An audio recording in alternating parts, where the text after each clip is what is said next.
Bom dia, pessoal. Então, nós vamos começar uma nova aula sobre o módulo de espectrometria de massas dentro da disciplina Métodos Físicos de Análise 2. E nós vamos dar sequência às aulas anteriores. Essa aqui é a aula número 5, cujos slides e também as demais informações estão presentes na pasta Aula 5 da sala virtual do Métodos Físicos de Análise 2. Então, pessoal, nós vamos dar sequência e hoje a gente vai estudar um pouquinho sobre a fragmentação de uma nova classe de compostos, os compostos halogenados. Não se esqueça que a gente já viu vários grupos funcionais, os principais, álcoois, éteres, aminas e basicamente todos os compostos carbonílicos. Além disso, a gente vai também começar a verificar como a espectrometria de massas, a interpretação desses espectros de massas, podem ser úteis em química forense. Bom, como sempre eu faço, eu coloco uma lista de itens. Então, essa lista ela contém algumas informações principais sobre a fragmentação de compostos halogenados. Muito embora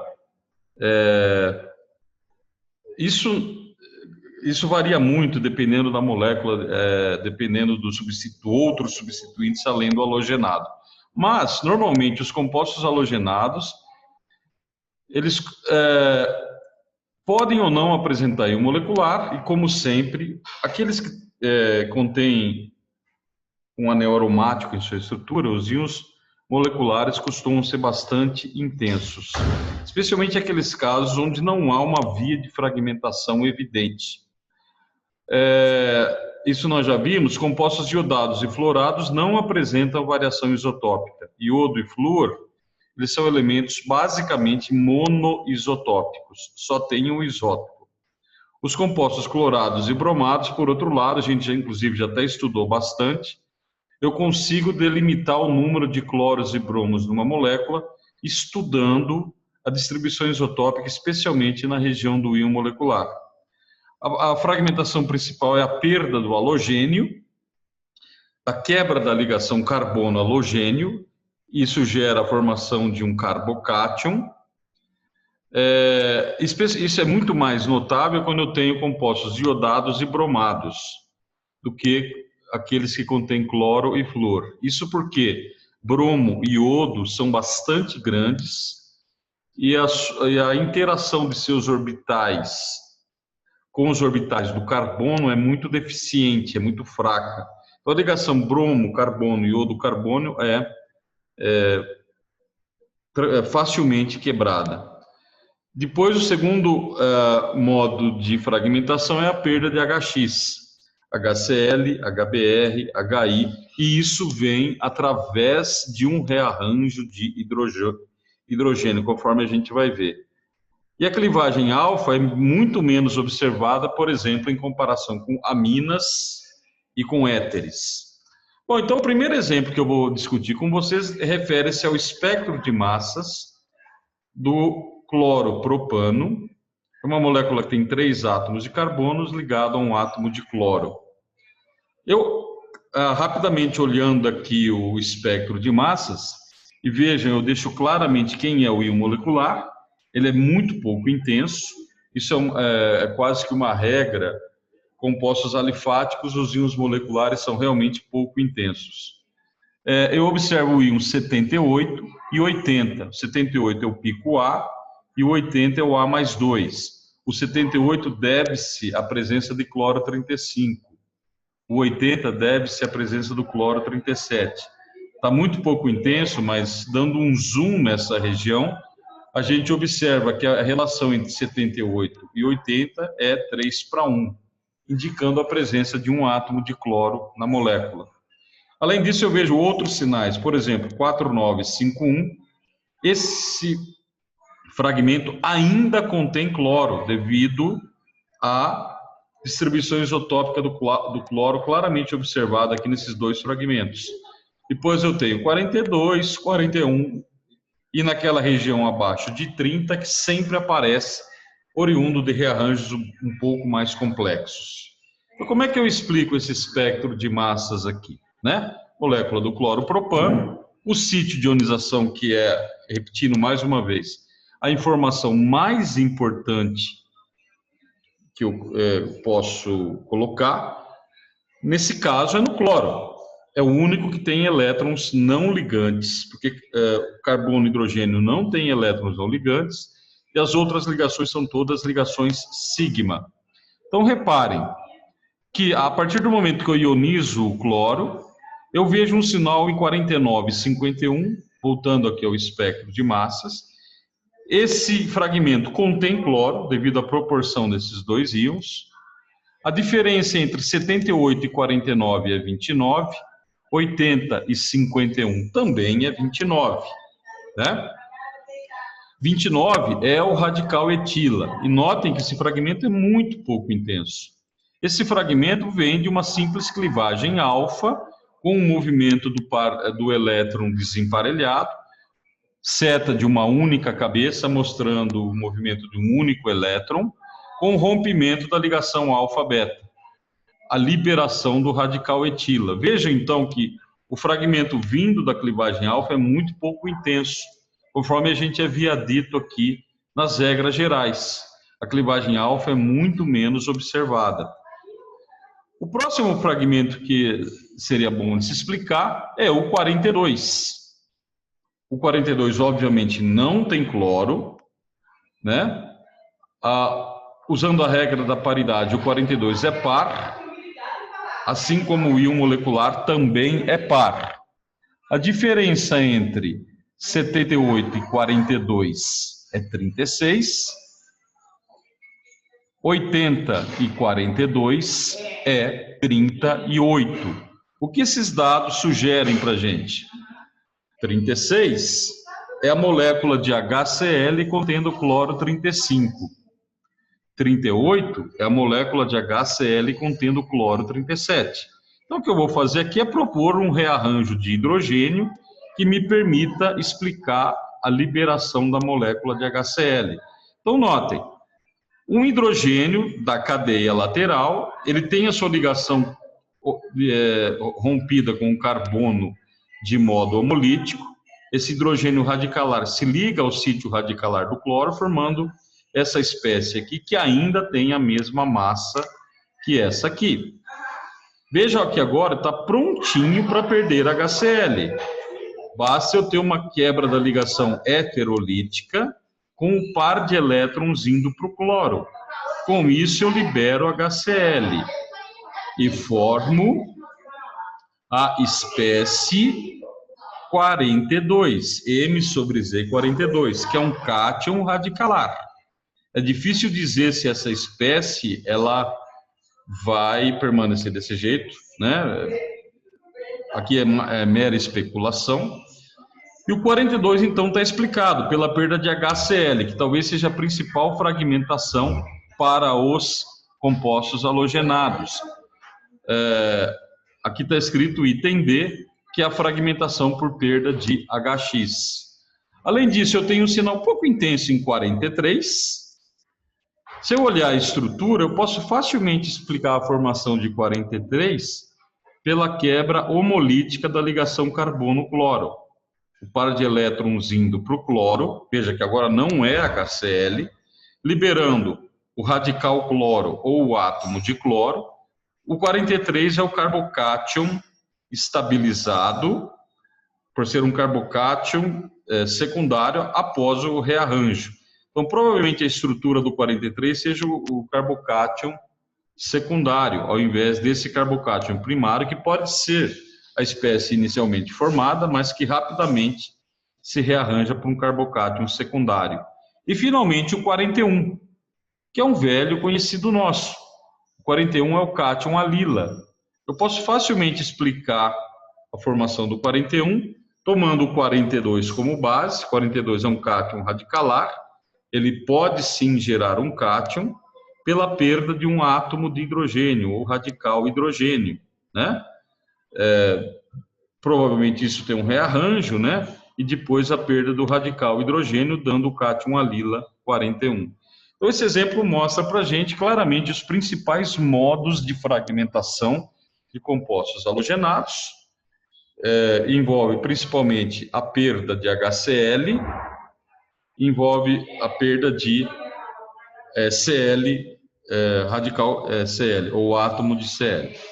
O próximo exemplo que eu gostaria de falar é o para-bromo-tolueno.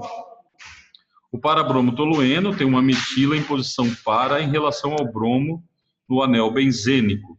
A presença de bromo faz com que o íon molecular apareça com dois sinais bastante intensos, com diferença de massa de 170, de 2 unidades, 172, 170. Padrão torre gêmeas, que nem eu expliquei para vocês. Bastante intenso o íon molecular, devido ao fato de que é uma molécula rígida, que tem um anel benzênico em sua estrutura. O sítio de ionização, sem dúvida alguma, é o bromo, é onde é mais fácil tirar elétrons, porque ele tem elétrons não ligantes, e esse sítio de ionização explica todos os fragmentos que eu observo no espectro, conforme a gente vai ver. Reparem, para explicar o 91, veja, o 91 não tem mais átomo de bromo, ele perdeu, tanto que a diferença entre 170 e 91 é 79, que corresponde ao isótopo bromo 79.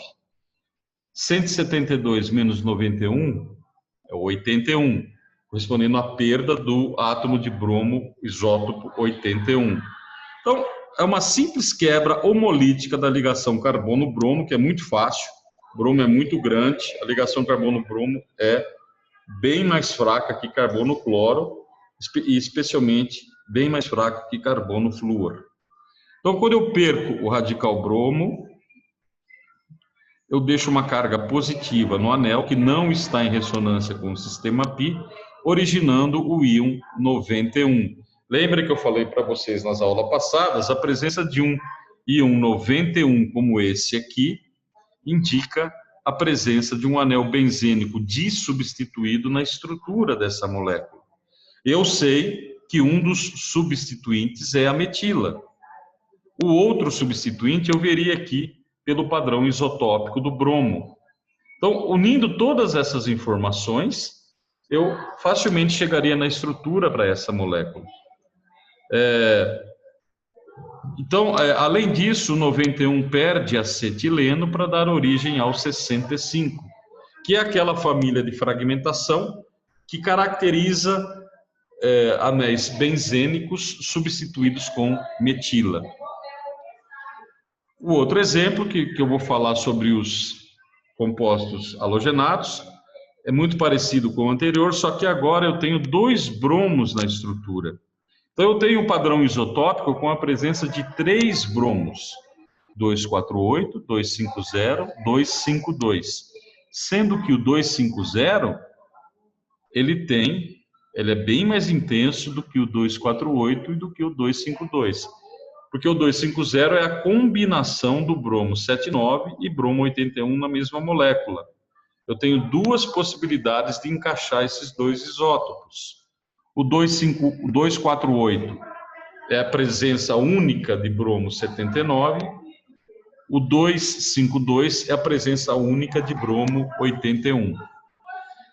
Eu tenho um fragmento bastante intenso em 169 e 171, e esse fragmento ainda contém um átomo de bromo. Veja que o padrão isotópico mudou. Esse padrão isotópico é a presença de um átomo de bromo. Tanto que 169 menos 248, a diferença é 79. Né? 171 menos 250 também é 79. Então eu tenho aqui o padrão isotópico de bromo e a possível fragmentação para explicar esse fragmento é muito análoga ao anterior: ionização no átomo de bromo, a quebra homolítica da ligação carbono-bromo, carga positiva no orbital sp2. Esse é o fragmento 169 e 171.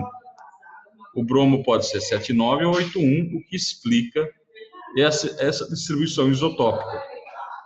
Finalmente, 169 menos 90, 79. 171 menos 90, 81. É o único caso em que a regra da paridade não é respeitada. Notem que esse fragmento, esse íon, é um cátion radicalar. É o número ímpar de elétrons, Mz par. Essa espécie é um cátion. Tudo bem, o cátion radicalar pode gerar o cátion. Agora, se um 169 para gerar o 90, tem que ser pela perda do radical bromo, para que eu mantenha a carga positiva aqui. O 90 é um cátion radicalar. A princípio, ele não poderia vir do 169 e 171. Só que a ligação carbono-bromo é tão fraca que ela se rompe nessas condições. Então, eu gero essa espécie aqui, MZ90, mais ponto, com uma metila no anel. E mesmo nesse caso, que é um caso um pouquinho diferente em relação àquele anterior, eu observo a perda ainda de acetileno, né, indicando que realmente se trata de um benzeno substituído com uma metila. Então, esse caso aqui nos ilustra que a ligação muito fraca carbono e bromo, ela permite que a regra da paridade não venha necessariamente a ser respeitada. Agora eu gostaria de entrar num novo assunto com vocês para falar um pouquinho como a espectrometria de massas pode ser aplicada em química forense. O assunto particular que eu vou comentar com vocês é um capítulo especial da química forense que tem causado muita preocupação recentemente, que são as novas substâncias psicoativas. Essas substâncias... uma pequena introdução sobre esse assunto: substâncias de abuso, sejam puras ou em uma preparação, que não foram controladas pela Convenção de Drogas Narcóticas em 1961, pela Convenção de Substâncias Psicotrópicas de 1971, mas que possam representar uma ameaça à saúde pública. Então, as novas substâncias psicoativas, elas tentam mimetizar as drogas convencionais, mas com alterações na estrutura. Porque do ponto de vista legal, uma droga cuja estrutura foi modificada, a substância resultante não pode ser considerada ilegal, embora ela tenha o mesmo efeito psicoativo em comparação com a droga original. Às vezes o efeito psicoativo é ainda muito superior, muito pior ou muito mais intenso, né?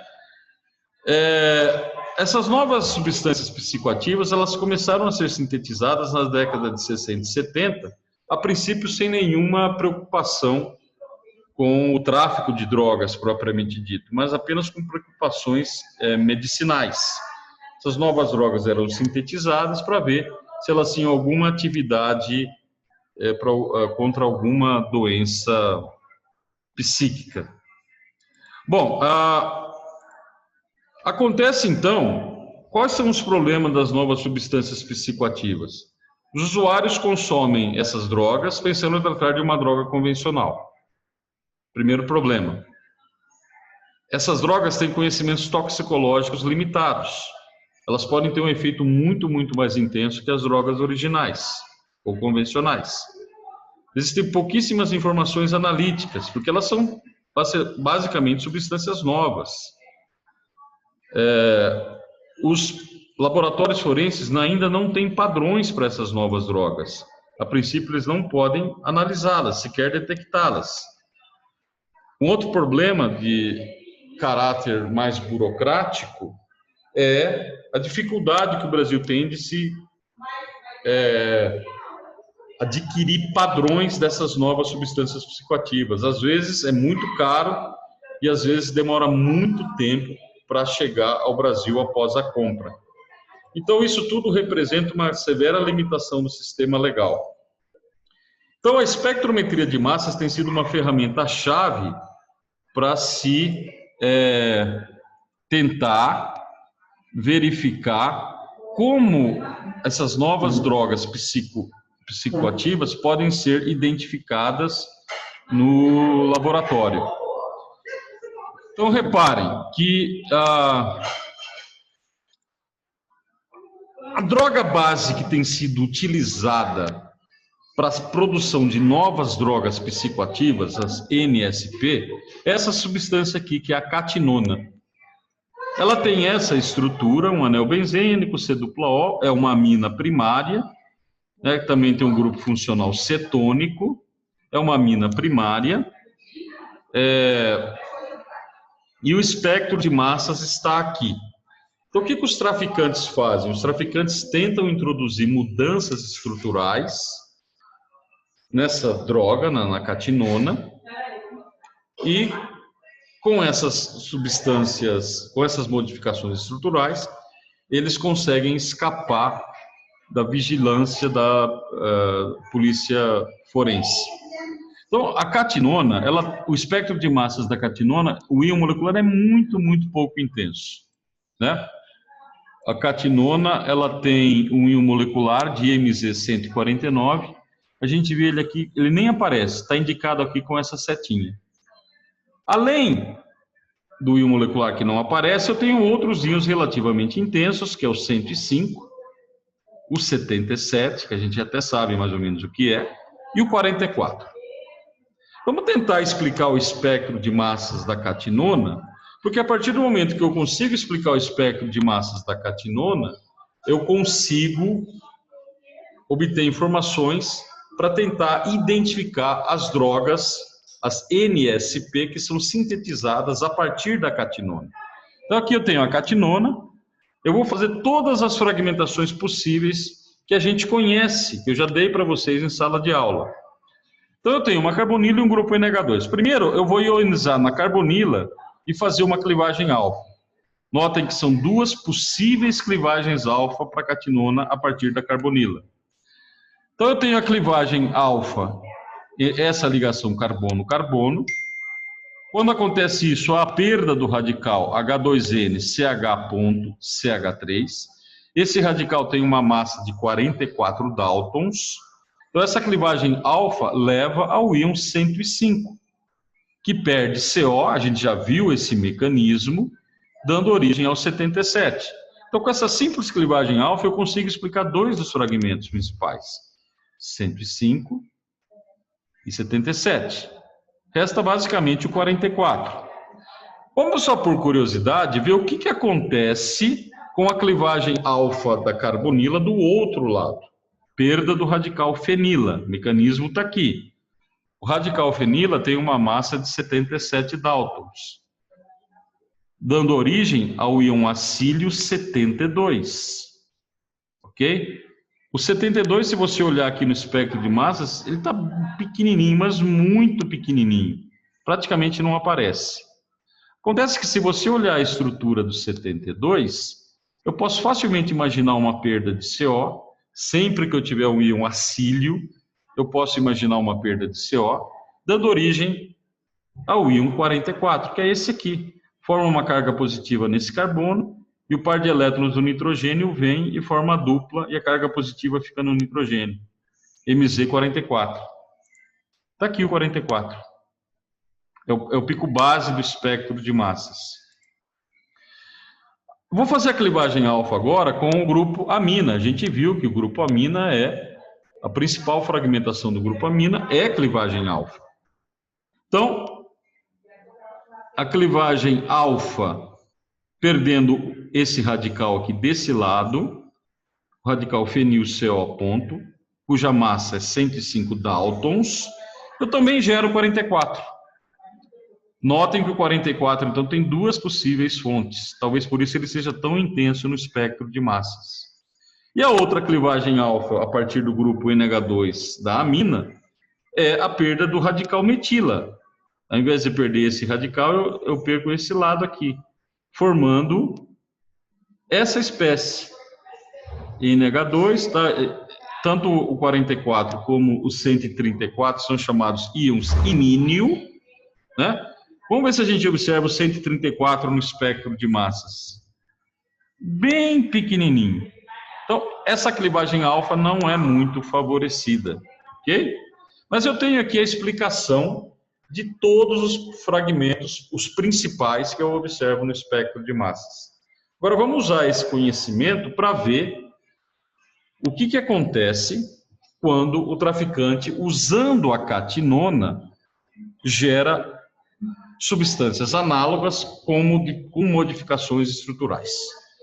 Então, duas novas substâncias, duas novas MSP foram sintetizadas e os espectros de massas estão aqui. O primeiro é o da catinona, para comparação. O segundo é uma primeira droga sintética. E o terceiro espectro de massa refere-se a uma outra NSP, todas com base na catinona. Vamos lá. Vamos analisar primeiro o segundo espectro de massas. Vejam então, eu tenho o 105 no espectro da catinona e 105 nesse espectro de massas. 77 está presente em ambos. Então significa o quê? Que essa porção da estrutura foi mantida. A modificação não aconteceu aqui. Se houve modificação, foi desse lado da molécula. E a gente sabe que, usando o conhecimento de reatividade em química orgânica, a modificação acontece no nitrogênio. Vejam então, de fato, o espectro de massas reflete isso.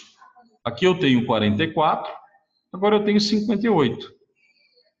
Se a modificação acontece no nitrogênio e a diferença entre o 58 e 44 é 14, eu consigo concluir que a modificação foi feita metilando-se o nitrogênio, que é uma reação bem simples, né? Metanol, ácido sulfúrico, é provável que eu consiga isso. Então, essa droga, NSP, foi sintetizada a partir da catinona. Vamos ver se a fragmentação que a gente conhece bate com o espectro de massas. Eu vou fazer exatamente a mesma coisa que eu fiz com a catinona. Duas clivagens alfa para a carbonila, duas clivagens alfa para o nitrogênio do grupo amina. Então, quando a carbonila leva a primeira clivagem alfa com a perda desse radical, CH3CH.NHCH3, ele tem uma massa de 58 Daltons, eu gero 105, que perde CO, gero 77. Isso bate totalmente com o espectro de massas, 105 e 77.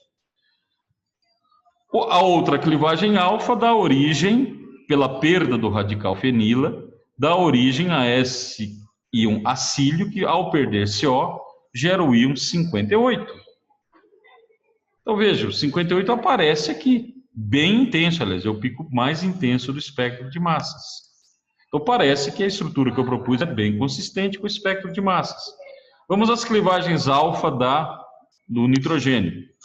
Perdendo o radical fenil CO, de novo 58. Né? De novo 58. E a outra possível clivagem alfa, perda de metila, 148. Essa substância, ela tem uma massa, um íon molecular de 163, que nem aparece também no espectro de massas, tá?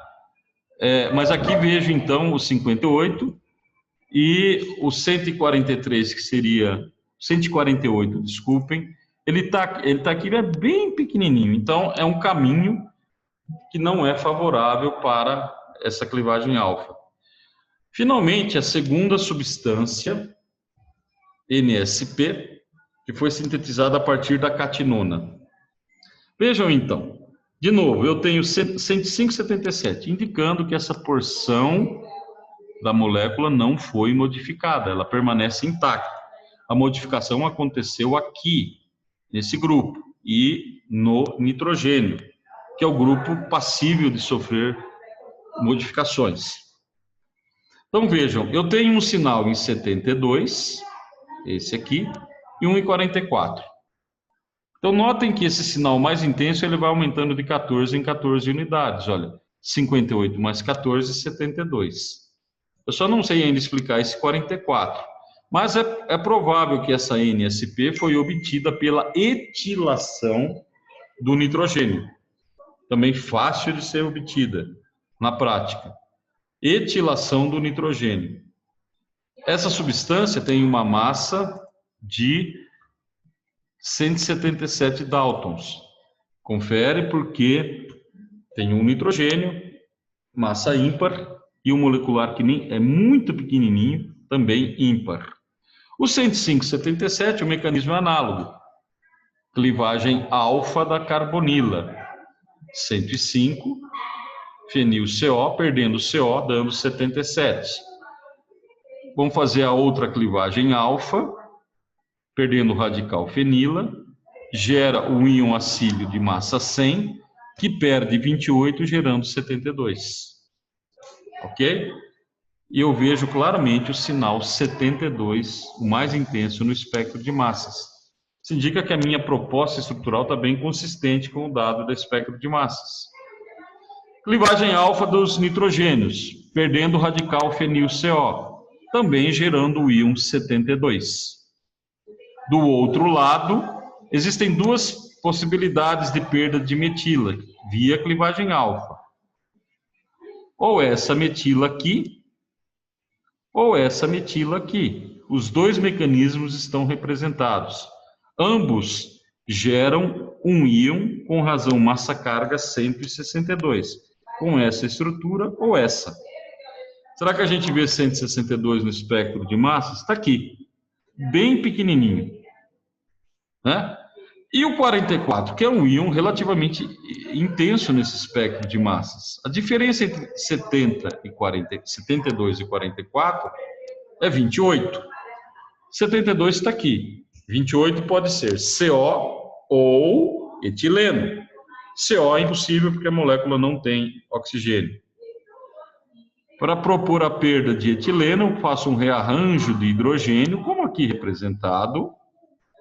O etileno é perdido e o resultado é o MZ44, idêntico ao que a gente tinha observado, né, no primeiro espectro da catinona, que é a mesma estrutura, 44 na catinona, 44 nessa NSP. Então, reparem, pessoal, como a espectrometria de massas é uma ferramenta poderosa para se identificar essas NSP. E, de fato, ela tem sido muito aplicada com esse objetivo. Os laboratórios de forense aqui de Belo Horizonte fazem trabalhos magníficos na apreensão dessas novas drogas e na posterior caracterização. Na próxima aula, a aula 6, eu vou continuar um pouco mais com esse assunto, mostrando novas drogas, como é que os traficantes fizeram para modificá-las ainda mais, agora com modificações não apenas no nitrogênio, mas também no anel benzênico. Então, pessoal, com isso eu me despeço e qualquer dúvida que vocês tenham com relação a essa aula, vocês podem, sem dúvida nenhuma, me procurar, tá? Ou mesmo naquelas aulas síncronas, vocês tirar dúvidas, ok? Muito obrigado.